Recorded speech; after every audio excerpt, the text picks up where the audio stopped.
Boa tarde, o campeonato parou, mas o Minuto Zero continua em andamento.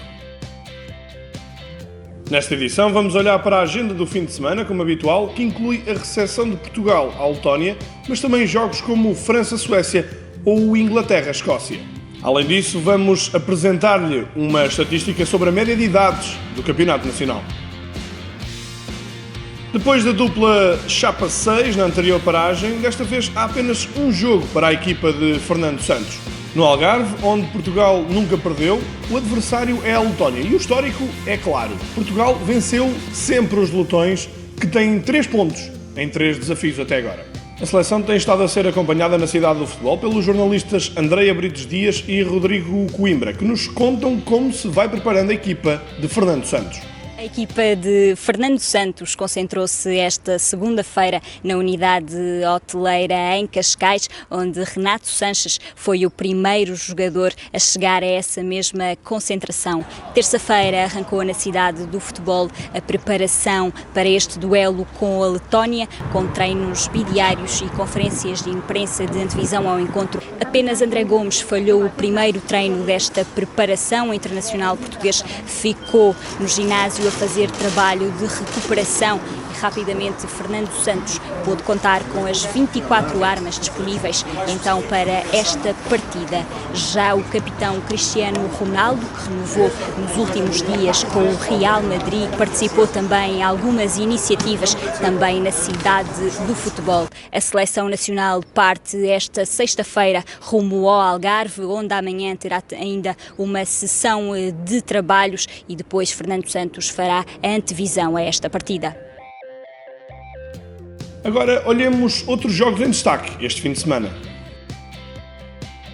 Num duelo de vitória certa, resta saber por quantos ganhará a campeã do mundo. Mesmo sem Neuer não deve haver problema, já que são 36 derrotas seguidas de San Marino em apuramentos para mundiais. À mesma hora, Lindelof e a sua Suécia, a viver o pós-Ibrahimovic, joga em França. As duas equipas estão empatadas na frente do grupo A e o jogo promete. Também nesse grupo, mas só no domingo, a Holanda desloca-se ao vizinho Luxemburgo. Marvin e Basdot são opções para uma equipa que reúne total favoritismo e que não tem margem para errar. Voltando a esta sexta-feira, há mais um jogo de grande interesse. É o duelo britânico entre a Inglaterra e a Escócia. Os velhos inimigos já não têm uma rivalidade tão grande como noutros tempos, mas este é sempre um jogo com motivação extra para ser ganho. E desengane-se quem pensa que há um grande ascendente inglês. Basta ver os números. Sábado, o cabeça de cartaz acontece no país de Gales, onde Gareth Bale e companhia tentarão mudar o histórico frente a uma Sérvia que procura voltar a estar em grande. Curiosidade para perceber se o sportinguista Markovic joga, isto depois do lamento de Jorge Jesus por o extremo não ter saído do banco na última pausa FIFA. Finalmente, destaque para a recepção da Grécia com Mitroglou e Samaris à Bósnia. Depois do péssimo apuramento para o europeu, os gregos arrancaram de forma perfeita esta qualificação para a Rússia. O campeonato está parado, mas não esqueci. Numa altura em que tanto se fala de jogadores jovens, o 00 decidiu mergulhar nos números com o seu playmaker para observar alguns pormenores sobre o assunto. Na Liga NOS, a equipa mais jovem é o Nacional da Madeira, seguido do Estoril, ambos ainda abaixo dos 25 anos de média. No polo oposto está o Feirense.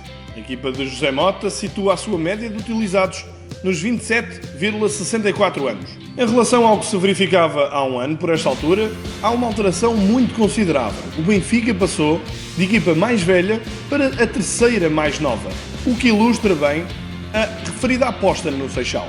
A propósito deste estudo, conversámos com Manuel Machado, que nos falou de um facto que tem pontos positivos, mas também negativos.